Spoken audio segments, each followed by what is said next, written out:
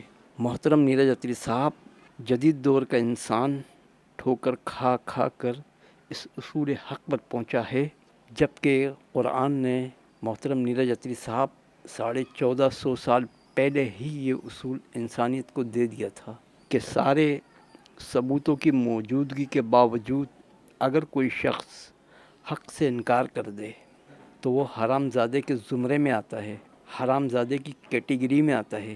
محترم نیرج اتری صاحب، میں ہر اس شخص کی بات کر رہا ہوں جو ثبوتوں اور دلیلوں کی موجودگی کے باوجود، جبکہ وہ ثبوت اور دلیل حق کو ثابت بھی کر رہے ہوں، پھر بھی وہ شخص کسی واقعے سے، کسی حقیقت سے یا حق سے انکار کر دے تو ایسا شخص حرام زادہ ہی کہلائے گا۔ نیرج اتری صاحب، آئزن آور کی کہی ہوئی بات کو خود آپ نے اپنی زبان سے بیان کر دیا ہے۔ محترم نیرج اتری صاحب، یہاں میں قرآن کی ایک آیت کا حوالہ دوں گا۔ میں اس آیت پر کوئی تبصرہ نہیں کروں گا، نہ اس آیت کا مفہوم و معنی بیان کروں گا، اور نہ اس آیت کی تفسیر بیان کروں گا۔ سورت نمبر 24، آیت نمبر 24، سورہ 24، آیت 24۔ جس دن خود ان کی زبانیں، ان کے ہاتھ اور ان کے پاؤں ان کے خلاف ان کے کرتوتوں کی گواہی دیں گے جو وہ کرتے رہے۔ محترم نیرج اتری صاحب، آئزن آور کی کہی ہوئی بات کو خود آپ نے اپنی زبان سے بیان کر دیا ہے۔ محترم نیرج اتری صاحب، آپ نے حق اور سچ کو جاننے کے باوجود آپ نے حق کو باطل کے ساتھ ملا کر اور اپنی زبان کو مروڑ مروڑ کر سیرت کو کچھ اس انداز سے بیان کیا ہے تاکہ سننے والے یہ سمجھیں کہ یہ سیرت کی کتابوں کا حصہ ہے۔ محترم نیرج اتری صاحب، یہ سیرت کی کتابوں کا حصہ نہیں ہے، یہ آپ کا گھڑا ہوا جھوٹ ہے۔ محترم نیرج اتری صاحب، آپ نے کہا عثمان بن الحویرث نے اپنی اتھارٹی جمانے کے لیے جو گیم کھیلا تھا، یہیں سے نبی اکرم صلی اللہ علیہ وسلم کے ذہن میں یہ آئیڈیا آیا کہ مکہ میں اپنی اتھارٹی جمانے کا، اقتدار اور طاقت حاصل کرنے کا۔ محترم نیرج اتری صاحب، اگر آپ کے پاس اس بات کی کوئی دلیل ہے تو آپ دے دیں، کیونکہ قرآن اس کو سچا مانتا ہے جس کے پاس دلیل ہوتی ہے۔ یہاں میں قرآن کی ایک آیت کا حوالہ دوں گا، سورت نمبر 27، آیت نمبر 64، سورہ 27، آیت 64۔ بھلا وہ کون ہے جس نے ساری مخلوق کو پہلی بار پیدا کیا، پھر وہ اس کو دوبارہ پیدا کرے گا، اور جو تمہیں آسمان اور زمین سے رزق فراہم کرتا ہے، کیا پھر بھی تم کہتے ہو کہ اللہ کے ساتھ کوئی اور خدا ہے؟ کہہ دو کہ کہ اگر تم سچے ہو تو دلیل پیش کرو۔ محترم نیرج اتری صاحب، اگر آپ واقعی سچے ہیں تو آپ قرآن سے، حدیث سے یا سیرت طیبہ کی کتابوں سے مجھے دلیل دے دیں، میں ایک لمحے کی تاخیر نہیں کروں گا اور گھر واپسی کر لوں گا۔ محترم نیرج اتری صاحب، آپ قرآن سے، حدیث سے یا سیرت کی کتابوں سے اس بات کی کہ نبی اکرم صلی اللہ علیہ وسلم کے ذہن میں مکہ میں اپنی اتھارٹی جمانے کا، اقتدار اور طاقت حاصل کرنے کا کہیں سے کوئی آئیڈیا آیا، اس بات کی آپ ایک سنگل دلیل مجھے دے دیں، میں گھر واپسی کر لوں گا۔ محترم نیرج اتری صاحب، آپ اس بات کی کوئی ایک بھی سنگل دلیل دے دیں اور میری گھر واپسی کروا دیں۔ نیرج اتری صاحب، آپ نے اپنی ایک ویڈیو میں کہا ہے کہ آپ نے قرآن کو، حدیثوں کو اور سیرت طیبہ کی کتابوں کو A to Z پڑھا ہے، اور قرآن پر، حدیث پر اور سیرت طیبہ کی کتابوں پر آپ نے اچھی خاصی ریسرچ کی ہے۔ وہ تو نفرت سکھاتے ہیں، آپ تو سچ سکھانے والے ہو نا۔ تو اپنے بچوں کو یہ سچ بتانا سیکھیے اور اپنے اندر ایک کنوکشن رکھیے۔ میں جب بات کرتا ہوں، کیونکہ میں نے ان کا سارا لٹریچر پڑھا ہے، اے سے لے کے زیڈ تک سب پڑھ لیا، تو مجھے بدھو بنا نہیں سکتے، میرے پاس کنوکشن ہے، تو میں سب کو وہی دیتا ہوں۔ تو اگر آپ میں کنوکشن ہے کہ آپ جو جانتے ہیں وہ ستیہ ہے، تو وہ کنوکشن آپ کو اپنے بچوں میں ٹرانسفر کرنی پڑے گی، اور کوئی اپائے نہیں ہے، نہیں تو وہ بیچارے ایسے ہی جھوٹ کے چکر میں پھنس جائیں گے۔ پھر the masjid is valued not only for its architectural magnificence but also for the religious, spiritual and historical values it represents. Religious value ہو سکتی ہے، spirituality اسلام میں کہاں ہے ہمیں کبھی دکھائی نہیں دی۔ میں نے پورا قرآن پڑھا ہے، ساری حدیثیں پڑھی ہیں، محمد کا جیون بھی پڑھ لیا ہے، اس میں مار کاٹ دکھائی دیتی ہے، بلاತ್کار دکھائی دیتے ہیں، لونڈیاں بنانا دکھائی دیتا ہے، گلما سنائی دیتے ہیں، ایک ایسا اللہ ہے جو شرابیں پلاتا ہے وہ دکھائی دیتا ہے، ماس مچھی کھلائے گا وہ دکھائی دیتا ہے، جو بڑے بڑے بخشوں والی حوریں پیش کرتا ہے وہ دکھائی دیتا ہے۔ تو یہ ہم جو سناتن دھرم ماننے والے ہیں ویسے اسپرچل ویلیو نہیں مانتے۔ جہادی کوئی مانتے ہیں تو مان سکتے ہیں، لیکن ہم نہیں مانتے۔ تو پھر نیرج اتری صاحب، آپ نے عتبہ بن ربیعہ کی پیشکش کو جان بوجھ کر کیوں چھپایا؟ عتبہ بن ربیعہ کی گواہی کو جان بوجھ کر کیوں چھپایا؟ عتبہ بن ربیعہ کی ایک پیشن گوئی کو آپ نے جان بوجھ کر کیوں چھپایا؟ عتبہ بن ربیعہ کی ایک پیشن گوئی اور ایک رائے کو جو عتبہ بن ربیعہ نے مکہ کے مشرکین سرداروں کو دی تھی، آپ نے کیوں جان بوجھ کر چھپایا؟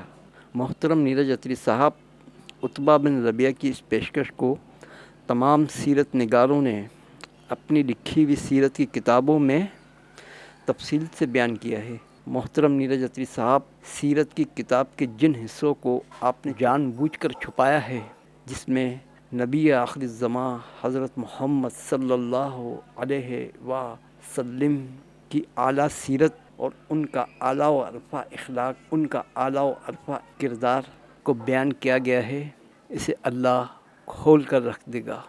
میں اسے کھول کر بیان کر دیتا ہوں۔ نیرج اتری صاحب، عتبہ بن ربیعہ قریش کی طرف سے نبی اکرم صلی اللہ علیہ وسلم کے پاس کچھ پیشکش آفر لے کر آتا ہے اور کہتا ہے، اے محمد صلی اللہ علیہ وسلم، کیا چاہتے ہو؟ کیا مکہ کی ریاست؟ کیا کسی بڑے گھرانے میں شادی؟ کیا دولت کا ذخیرہ؟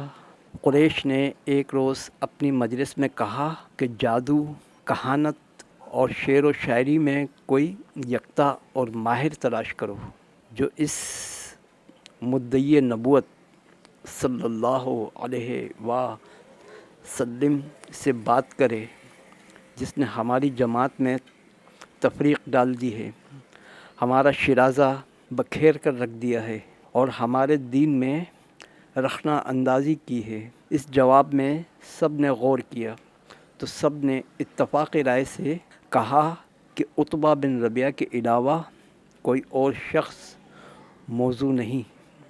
چنانچہ سب نے یہ ذمہ داری عتبہ بن ربیعہ کو سونپ دی۔ اس بنا پر عتبہ بن ربیعہ قریش کی طرف سے نبی اکرم صلی اللہ علیہ وسلم کے پاس آئے اور نبی آخر الزماں حضرت محمد صلی اللہ علیہ وسلم کے پاس بیٹھ گئے۔ اس وقت مسجد میں نبی اکرم صلی اللہ علیہ وسلم تنہا تشریف فرما تھے۔ عتبہ بن ربیعہ نے کہا، بھتیجے، تم ہماری نظروں میں با اعتبار خاندان اور بڑے رتبے والے ہو اور نسب کے لحاظ سے بھی اعلیٰ ہو۔ تم اپنی قوم کے پاس بڑی اہمیت رکھنے والا مسئلہ لائے ہو، جس کے ذریعے سے تم نے اس کی جماعت کو تتر بتر کر دیا، ان کے عقل مندوں کو بیوقوف بنا دیا، ان کے معبودوں اور ان کے دین کو ابدار کر دیا اور ان کے اگلے بزرگوں کو کافر بنا دیا۔ میری گفتگو سنو، میں چند باتیں تمہارے غور کرنے کے لیے تمہارے سامنے پیش کرتا ہوں، شاید کہ تم ان میں سے کچھ نہ کچھ قبول کر لو۔ نبی اکرم صلی اللہ علیہ وسلم نے فرمایا، اے ابو الولید، کہو، میں سنتا ہوں۔ اس نے کہا، اگر تم اس مسئلے کے مقابلے میں جسے تم لائے ہو صرف مال چاہتے ہو تو ہم تمہارے لیے اس قدر مال جمع کر دیں گے کہ تم ہم سب میں سب سے زیادہ مالدار ہو جاؤ گے، اور اگر تم اس کے ذریعے سے اعلیٰ مرتبہ چاہتے ہو تو ہم تمہیں اپنا سردار بنا لیں گے کہ کوئی کام تمہاری اجازت کے بغیر نہ ہوگا۔ اگر تم سلطنت چاہتے ہو، حکومت چاہتے ہو تو وہ بھی تمہیں دلوا سکتے ہیں۔ اگر تم بادشاہ بننا چاہتے ہو تو ہم تمہیں تا حیات اپنا بادشاہ تسلیم کر لیں گے۔ اگر تم قریش کے جس بڑے سے بڑے گھرانے میں جس خوبصورت عورت کو پسند کرو، ہم اس جیسی 10 عورتیں تمہاری زوجیت میں دے دیں گے۔ یعنی قریش کے بڑے سے بڑے گھرانے کی جس خوبصورت عورت کو پسند کریں، ہم اس جیسی 10 عورتوں سے تمہاری شادی کرا دیں گے۔ اور اگر تمہارے پاس یہ جن یا ہمزاد آتا ہے اور تم اس کو روکنے کی طاقت نہیں رکھتے تو ہم کثیر سرمایہ خرچ کر کے، بہت زیادہ اپنا مال و دولت خرچ کر کے تمہارا علاج کروا دیں گے اور تم بالکل ٹھیک ہو جاؤ گے، کیونکہ یہ جن بسا اوقات آدمی پر غالب آ جاتا ہے اور علاج معالجے کی ضرورت پیش آ جاتی ہے۔ محترم نیرج اتری صاحب، یہ ہے وہ پیشکش جو مشرکین مکہ کی طرف سے عتبہ بن ربیعہ نے نبی اکرم صلی اللہ علیہ وسلم کو پیش کی تھی۔ سیرت کی تمام کتابوں میں عتبہ بن ربیعہ کی یہ پیشکش موجود ہے۔ محترم نیرج اتری صاحب، حق وہ ہوتا ہے جو موجود ہو، اور باطل وہ ہوتا ہے جس کا کوئی وجود نہ ہو اور جسے اپنی طرف سے جھوٹ گڑھ کر حق بنا کر وجود بخشا جاتا ہے۔ محترم نیرج اتری صاحب، جب حق آتا ہے تو باطل مٹ جاتا ہے، اور بے شک باطل مٹنے کے لیے ہوتا ہے۔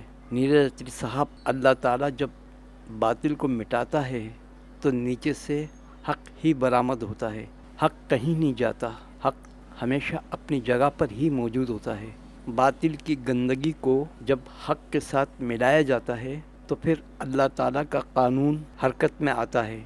باطل کی گندگی کو جب حق کے ساتھ ملایا جاتا ہے تو پھر نیرج اتری صاحب، اللہ تعالیٰ کا قانون حرکت میں آتا ہے کہ وہ حق میں ابال پیدا کرتا ہے۔ اس شدید ابال کی وجہ سے باطل ایک گندی جھاگ کی طرح بہہ کر ختم ہو جاتا ہے اور نیچے سے حق ہی برآمد ہوتا ہے۔ نیرج اتری صاحب، حق کہیں نہیں جاتا، حق اپنی جگہ موجود ہوتا ہے۔ محترم نیرج اتری صاحب، آپ نے اپنی کئی ویڈیوز میں ایک بات پر بہت زیادہ زور دیا ہے، اور یہ بات آپ نے کثرت سے اپنے سننے والوں کو کہی ہے کہ ہمیں اسلام کا سچ بتانا چاہیے۔ محترم نیرج اتری صاحب، کیا یہ ہے آپ کا سچ کہ آپ کتاب کے کچھ حصوں کو تو ظاہر کرتے ہیں اور اکثر حصوں کو آپ چھپا دیتے ہیں. از روح قرآن. اب وہ کتاب چاہے قرآن ہو، حدیث ہو یا سیرت طیبہ کی کوئی کتاب ہو، محترم نیرج اتری صاحب، آپ کتاب کے جس تھوڑے سے حق کو ظاہر کر کے اس میں کثرت سے اپنے باطل کی آمیزش کر کے اور اپنی زبان کو مروڑ مروڑ کر کچھ اس انداز سے کتاب کو بیان کرتے ہیں کہ اس کو اس کے محل و وقوع سے ہٹا کر اس کے مفہوم و معنی بدل دیتے ہیں، اور اپنے اس گھڑے ہوئے جھوٹ کو آپ اللہ اور اس کے رسول صلی اللہ علیہ وسلم کی طرف منسوب کرتے ہیں. محترم نیرج اتری صاحب، قرآن میں اللہ نے کئی مقامات پر 1450 سال پہلے ہی فرما دیا تھا، جو اپنی طرف سے جھوٹ گڑھ کر اللہ کی طرف منسوب کرے یا اللہ پر جھوٹ باندھے وہی ظالم ہے. جو شخص بھی اپنی طرف سے جھوٹ گڑھ کر اسے اللہ اور اس کے رسول صلی اللہ علیہ وسلم کی طرف منسوب کرے، یا کوئی شخص اپنی طرف سے جھوٹ گڑھ کر اسے نبی آخر زماں حضرت محمد صلی اللہ علیہ وسلم کی سیرت طیبہ کی طرف منسوب کرے، وہی سب سے بڑے ظالم ہیں. محترم نیرج اتری صاحب، دنیا میں اس قسم کی حرکتیں سب سے پہلے اور سب سے زیادہ یہودی کرتے تھے. تو محترم نیرج اتری صاحب، آپ ہندو ہیں، آپ یہودیوں والی حرکتیں نہ کریں، آپ کو زیب نہیں دیتی.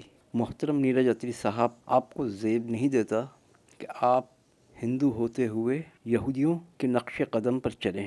محترم نیرج اتری صاحب، آپ نے یہود و نصارہ کے نقش قدم پر چل کر جس طرح آپ حق کو چھپا کر اور حق کے ساتھ کثرت سے اپنے جھوٹ کے باطل کو ملا کر اور اس کو حق بنا کر جس طرح آپ لوگوں کے سامنے بیان کرتے ہیں، آپ نہ صرف اپنے ہندوؤں کو گمراہ کر رہے ہیں بلکہ بہت سے مسلمانوں کو بھی گمراہ کر رہے ہیں. نیرج اتری صاحب، ہندوؤں میں سارے برے نہیں ہیں، بلکہ ہندوؤں کی اکثریت ان لوگوں پر مشتمل ہے جو شریف النفس اور سلیم الفطرت ہیں، اور سب سے بڑھ کر وہ امن پسند ہیں. تو محترم نیرج اتری صاحب، آپ سب مسلمانوں کے دلوں میں ہندوؤں کے لیے نفرت کے بیج نہ بوئیں جن کا کوئی قصور نہیں ہے. محترم نیرج اتری صاحب، آپ نے سیرت کے اس حصے کو بھی چھپایا ہے کہ عتبہ بن ربیعہ کی پیشکش کے جواب میں نبی آخر الزماں حضرت محمد صلی اللہ علیہ وسلم نے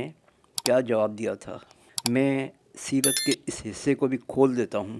نبی اکرم صلی اللہ علیہ وسلم نے عتبہ بن ربیعہ کو جواب میں فرمایا کہ میں نہیں جانتا کہ تم کیا کہتے ہو. میں جو پیغام لایا ہوں اس سے میرا مقصد مال و دولت حاصل کرنا، شہرت حاصل کرنا، طاقت حاصل کرنا، اقتدار اور بادشاہی حاصل کرنا نہیں ہے، بلکہ اللہ تعالیٰ نے مجھے تمہاری طرف رسول بنا کر بھیجا ہے، مجھ پر کتاب نازل کی ہے اور مجھے حکم دیا ہے کہ میں تمہیں بشارت دوں اور خبردار کروں. پس میں نے تمہیں اپنے رب کا پیغام پہنچا دیا ہے اور تمہاری خیر خواہی کر دی ہے. اگر تم اس پیغام کو قبول کرو جو میں اللہ کی طرف سے تمہارے پاس لایا ہوں تو یہ تمہارے لیے دنیا اور آخرت میں خوش نصیبی ہے، اور اگر تم اسے رد کر دو تو میں صبر کے ساتھ اللہ کے حکم کا انتظار کرتا رہوں گا یہاں تک کہ اللہ تعالیٰ میرے اور تمہارے درمیان فیصلہ کر دے. اگر اس دعوت کو قبول کر کے تم ایمان لے آؤ تو ہمیں نہ تو تمہارے مال سے غرض ہے اور نہ تمہارے جاہ و منصب سے اور نہ تمہاری بادشاہت سے اور نہ اقتدار سے کوئی سروکار ہوگا. اور اگر تم ایمان نہ لاؤ اور ساری دنیا ہمارے قدموں میں ڈال دو تو ہمیں اس سے کوئی غرض نہ ہوگی اور نہ اس دولت دنیا سے کوئی سروکار ہوگا. محترم نیرج اتری صاحب، یہ ہے وہ جواب جو نبی آخر زماں حضرت محمد صلی اللہ علیہ وسلم نے عتبہ بن ربیعہ کو اس کی آفر پیشکش کے بدلے دیا تھا، اور یہ سچ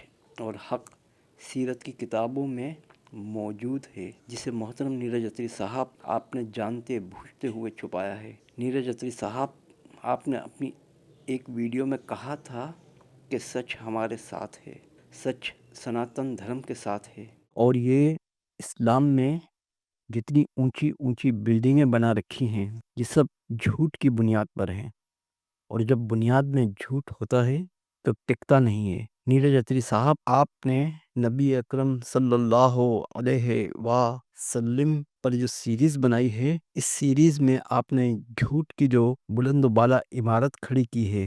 نیرج اتری صاحب، جب اللہ تعالیٰ حق اور سچ کو کھولے گا تو اس سیریز میں آپ نے جھوٹ کی جو بلند و بالا عمارت بنائی ہے پتہ بھی نہیں چلے گا، زمین بوس ہو جائے گی۔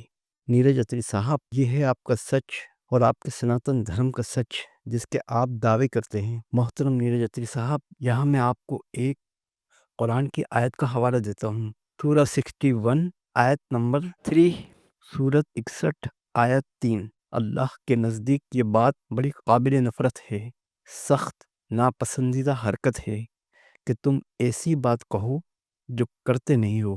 محترم نیرج اتری صاحب، دعویٰ آپ کا سچ کا ہے، مگر افسوس کے ساتھ کہنا پڑتا ہے کہ بولتے آپ جھوٹ ہیں۔ محترم نیرج اتری صاحب، عتبہ بن ربیعہ نے نبی اکرم صلی اللہ علیہ وسلم کو جو پیشکش کی، آفر کی، اس پیشکش اور آفر کے علاوہ عتبہ بن ربیعہ نے ایک گواہی بھی دی تھی نبی اکرم صلی اللہ علیہ وسلم کے بارے میں عرب کے سرداروں کو، اور عتبہ بن ربیعہ نے ایک مشورہ بھی دیا تھا مکہ کے مشرکین سرداروں کو، اور عتبہ بن ربیعہ نے ایک پیشن گوئی بھی کی تھی۔ نیرج اتری صاحب، یہ ہے وہ سچ اور یہ ہے وہ حق جو سیرت کی کتابوں میں بدرجہ اتم موجود ہے۔ نیرج اتری صاحب، جسے آپ نے جانتے بوجھتے ہوئے چھپایا ہے۔ نیرج اتری صاحب، سب سے پہلے عتبہ بن ربیعہ کی گواہی سن لیں، جو عتبہ بن ربیعہ نے نبی اکرم صلی اللہ علیہ وسلم کے بارے میں مشرکین مکہ کے سرداروں کو دی تھی۔ عتبہ بن ربیعہ کی پیشکش کے جواب میں نبی اکرم صلی اللہ علیہ وسلم نے قرآن کی کچھ آیات کی تلاوت فرمائی۔ جب عتبہ بن ربیعہ نے زبان نبوت سے یہ آیت قرآنی سنی تو وہ حیران و ششدر رہ گیا اور خاموش بیٹھا سنتا رہا، اور پھر عتبہ بن ربیعہ اٹھ کر دوبارہ مشرکین مکہ کے سرداروں کے پاس آیا تو لوگوں نے پوچھا، اے ابو الولید، کیا کر آئے ہو؟ کہنے لگا کہ میں نے محمد صلی اللہ علیہ وسلم سے ایسا کلام سنا کہ اس سے پہلے کبھی نہیں سنا تھا، اور میں یہ سمجھتا ہوں کہ یہ کلام نہ تو شعر ہے، نہ سحر، نہ کاہنوں کی گفتگو، نہ افسوس گرو والی بات، اور نہ عورتوں کے جھوٹ کے مثل۔ ابو جہل نے جناب عتبہ بن ربیعہ سے کہا کہ آپ محمد صلی اللہ علیہ وسلم کی طرف مائل ہو چکے ہیں اور آپ کو ان کے آداب طعام کھانے پسند آ گئے ہیں۔ اگر آپ تنگ دست ہو چکے ہیں تو ہم آپ کو اس قدر مال جمع کر دیتے ہیں جو آپ کو ان کے کھانے سے بے نیاز کر دے گا۔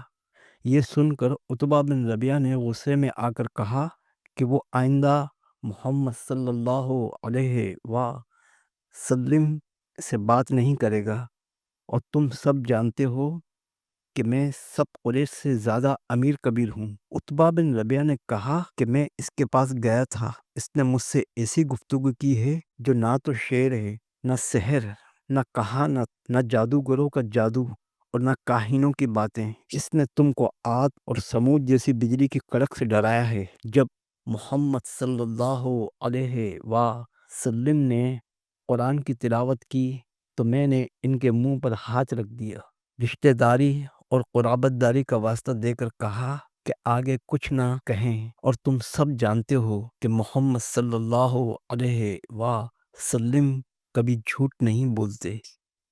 نیرج اتری صاحب، یہ ہے وہ گواہی جو عتبہ بن ربیعہ نے مشرکین مکہ کے سرداروں کو نبی اکرم صلی اللہ علیہ وسلم کے بارے میں دی تھی، جسے آپ نے جانتے بوجھتے ہوئے چھپایا ہے۔ نیرج اتری صاحب، عتبہ بن ربیعہ نے نہ صرف گواہی دی ہے بلکہ عرب کے مشرکین سرداروں کو جھنجھوڑا بھی ہے کہ محمد صلی اللہ علیہ وسلم نے جس عذاب سے ڈرایا تو میں نے ان کے منہ پر ہاتھ رکھ دیا، رشتہ داری اور قرابت داری کا واسطہ دے کر کہا کہ آگے کچھ نہ کہیں، اور تمام مکہ کے مشرکین سرداروں کو یاد دلایا کہ تم سب جانتے ہو کہ محمد صلی اللہ علیہ وسلم کبھی جھوٹ نہیں بولتے ہیں۔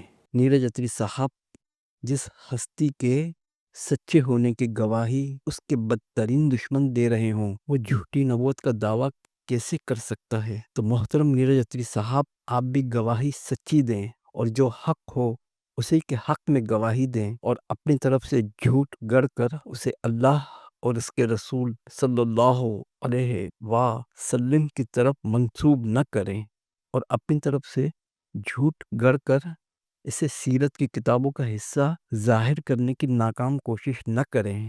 محترم نیرج اتری صاحب، اب ذرا عتبہ بن ربیعہ کا وہ مشورہ سن لیں جو اس نے مشرکین مکہ کے سرداروں کو دیا تھا۔ وہ رائے سن لیں جو عتبہ بن ربیعہ نے مشرکین مکہ کے سرداروں کو دی تھی۔ تم لوگوں کو ایک نصیحت کرتا ہوں، اس کو سنو۔ اگر اس پر عمل کرو گے تو میں تمہارے نقصان کی ذمہ داری لیتا ہوں، اور میں اس نقصان کا جواب دہ ہوں گا۔ لوگوں نے کہا، بتاؤ کیا کہنا چاہتے ہو؟ عتبہ بن ربیعہ نے کہا کہ میں نے توجہ سے محمد صلی اللہ علیہ وسلم کی باتیں سنی ہیں۔ اس سے مقصود انہیں نہ تو حصول مال ہے، نہ جاہ و منصب و سلطنت، اور نہ اس سے مقصود بادشاہت اور اقتدار حاصل کرنا۔ ان کا مقصد تو دوسرا ہی ہے۔ وہ جس طرح تمہیں مخاطب کرتے ہیں اور اپنے دین کی جانب بلاتے ہیں، اسی طرح وہ عرب کے دوسرے قبائل کے ساتھ کرتے ہیں، یعنی کوئی امتیازی کیفیت اختیار نہیں کرتے۔ میرا مشورہ یہ ہے کہ انہیں ان کے حال پر چھوڑ دو، نہ ان سے مزاحم ہو اور نہ ان سے دشمنی رکھو، اور نہ ان کے ساتھ بھلائی کرو اور نہ برائی، اور ان کا کام دو حال سے خالی نہیں، یا تو قبائل عرب ان کی دشمنی پر آمادہ ہو کر ان کی مخالفت پر اتر آئیں گے اور انہیں ختم کر دیں گے۔ اس طرح دوسروں کی کوششوں سے تمہارا کام بن جائے گا۔ اس طرح ہمارے آپس کے قبائل میں دشمنی نہیں پڑے گی، کیونکہ اگر تم محمد صلی اللہ علیہ وسلم کو ختم کرو گے تو بنو ہاشم اور بنو عبد المطلب ان کے انتقام کے لیے تمہارے مقابلے پر اٹھ آئیں گے، اور آپس میں فتنہ و عداوت پھیل جائے گا، اور اگر وہ تمام عرب پر غلبہ حاصل کر لیں گے اور تمام قبائل عرب کو مسخر و مطیع کر لیں گے تو ان کی حکومت تمہاری حکومت ہوگی، ان کا اقتدار تمہارا اقتدار ہوگا، اور انہیں جو بھی اعزاز و اکرام حاصل ہوگا ہم بھی اس میں شریک ہوں گے، اور کوئی دوسری قوم تمہارے علاوہ ان سے قریب نہ ہوگی۔ یہ سن کر قریش کے لوگ ایک دوسرے کا منہ تکنے لگے اور کہنے لگے، دیکھو محمد صلی اللہ علیہ وسلم نے اس کو بھی راہ سے بھٹکا دیا ہے، اور عتبہ سے کہنے لگے کہ محمد صلی اللہ علیہ وسلم کا جادو تجھ پر چل گیا ہے اور تجھے راہ سے بھٹکا دیا ہے۔ عتبہ بن ربیعہ نے کہا، میری قوم کے لوگوں، میں نے جو کچھ صحیح اور درست سمجھا اور دیکھا وہ میں نے تمہارے سامنے بیان کر دیا ہے، باقی تم جانو اور تمہارا کام۔ اللہ تعالیٰ چھپی ہوئی باتوں کو جاننے والا ہے۔ محترم نیرج اتری صاحب، یہ تھا وہ مشورہ جو عتبہ بن ربیعہ نے عرب کے مشرکین سرداروں کو دیا تھا، اور یہ حق اور سچ سیرت کی کتابوں میں بکمال و تمام موجود ہے، جسے نیرج اتری صاحب آپ نے جانتے بوجھتے ہوئے چھپایا ہے، اور اس حق اور سچ کی جگہ آپ نے اپنی طرف سے جھوٹ گڑھ کر اور اپنے جھوٹ کو حق اور سچ کا لبادہ اڑا کر سیرت کی کتابوں کو اپنی زبان مروڑ مروڑ کر لوگوں کے آگے کچھ اس انداز سے پیش کی ہے، لوگوں کے آگے کچھ اس انداز سے بیان کی ہے کہ جیسے یہ سیرت کی کتابوں کا حصہ ہو، اور آپ کا یہ جھوٹ سننے والوں کو بھی سیرت کی کتابوں کا حصہ لگے۔ محترم نیرج اتری صاحب، حق کو چھپانے کی اس قسم کی اونچی اور بھونڈی حرکتیں سب سے زیادہ یہود و نصارہ نے کی، خاص طور پر سب سے زیادہ یہودیوں نے کی، اور قرآن نے تو 1450 سال پہلے ہی یہودیوں کی اس قسم کی حرکتوں کو تمام انسانیت کے آگے پوری طرح سے کھول کر رکھ دیا تھا، اور قرآن نے 1450 سال پہلے ہی انسانیت کو آگاہ کر دیا تھا کہ قیامت تک ایسے لوگ آتے رہیں گے جو حق کو چھپانے کے لیے اس قسم کی اونچی اور بھونڈی حرکتیں کریں گے اور یہودیوں کی اس خبیث سنت کو زندہ کرتے رہیں گے۔ تو نیرج اتری صاحب، آپ یہودیوں کے نقش قدم پر نہ چلیں اور حق و سچ کو من و عن بیان کریں۔ محترم نیرج اتری صاحب، اب ذرا عتبہ بن ربیعہ کی وہ پیشن گوئی سن لے جو اس نے نبی اکرم صلی اللہ علیہ وسلم کے کلام کے بارے میں یعنی قرآن کے بارے میں کی تھی کہ میں قسم کھا کر کہتا ہوں ایسا کلام کبھی نہیں سنا۔ میں قسم کھاتا ہوں کہ یہ جو کلام میں نے اس شخص سے سنا ہے یہ تمام عالم میں پھیلے گا۔ جو کلام میں نے اس شخص سے سنا ہے وہ ضرور رنگ لا کر رہے گا۔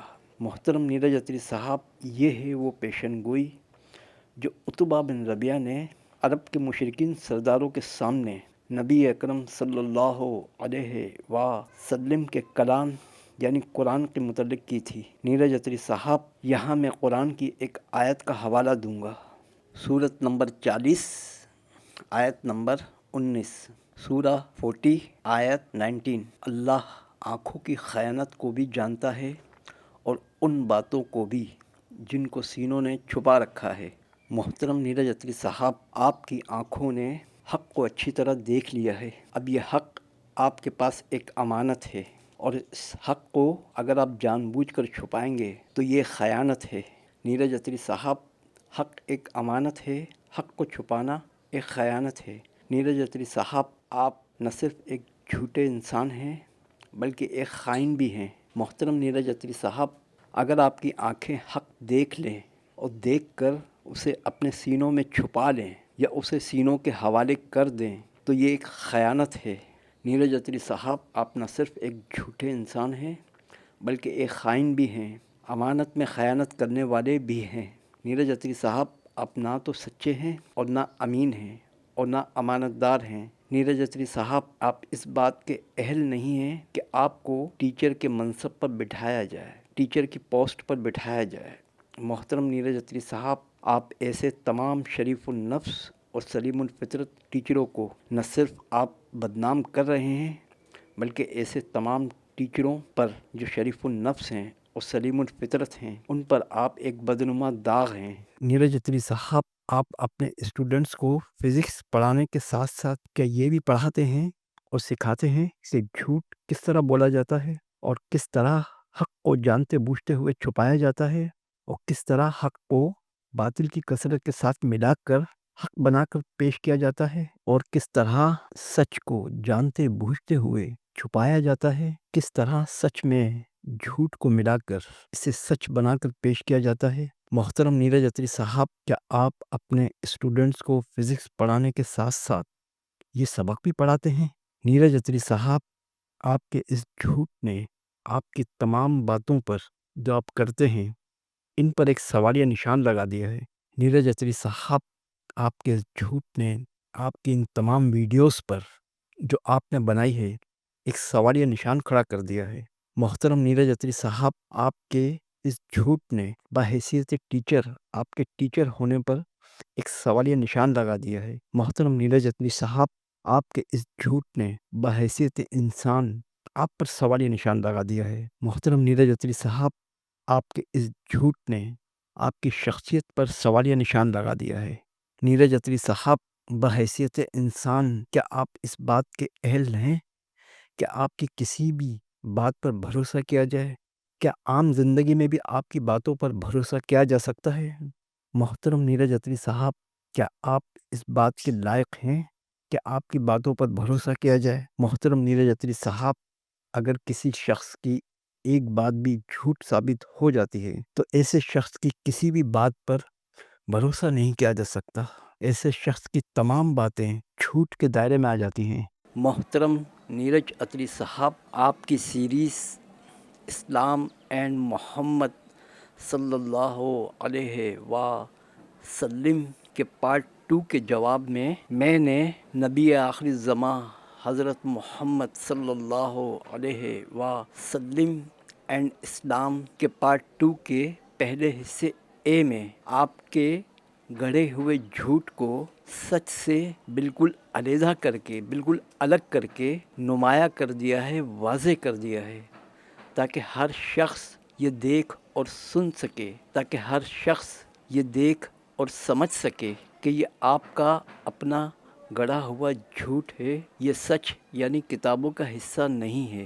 محترم نیرج اتری صاحب، آپ کی سیریز اسلام اینڈ محمد صلی اللہ علیہ وسلم کے پارٹ 2 کے جواب میں نے نبی آخر الزماں حضرت محمد صلی اللہ علیہ وسلم اینڈ اسلام کے پارٹ 2 کے پہلے حصے اے میں آپ کے باطل کے ہتھیاروں کو حق سے بالکل الگ کر دیا ہے، نمایاں کر دیا ہے، واضح کر دیا ہے، تاکہ ہر شخص یہ دیکھ سکے اور سمجھ سکے کہ آپ کے یہ باطل کے ہتھیار، آپ کا یہ باطل حق یعنی کتابوں کا حصہ نہیں ہے۔ محترم نیرج اتری صاحب، یہاں میں قرآن کی ایک آیت کا حوالہ دے کر اپنی ویڈیو کا اختتام کروں گا۔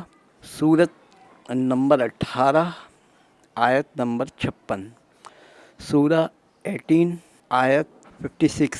اور ہم جو پیغمبروں کو بھیجا کرتے ہیں تو صرف اس لیے کہ لوگوں کو خدا کی نعمتوں کی خوشخبریاں سنائیں اور عذاب سے ڈرائیں، مگر کافروں کا یہ حال ہے کہ وہ باطل کے ہتھیار لے کر حق کو نیچا دکھانے کی کوشش کرتے ہیں تاکہ اس کے ذریعے حق کو ڈگمگا دیں، اور انہوں نے میری آیتوں کو اور انہیں جو تنبیہ کی گئی تھی اس کو مذاق بنا رکھا ہے۔ انہی الفاظوں کے ساتھ اب میں اپنی ویڈیو کا اختتام کرتا ہوں۔ السلام علیکم۔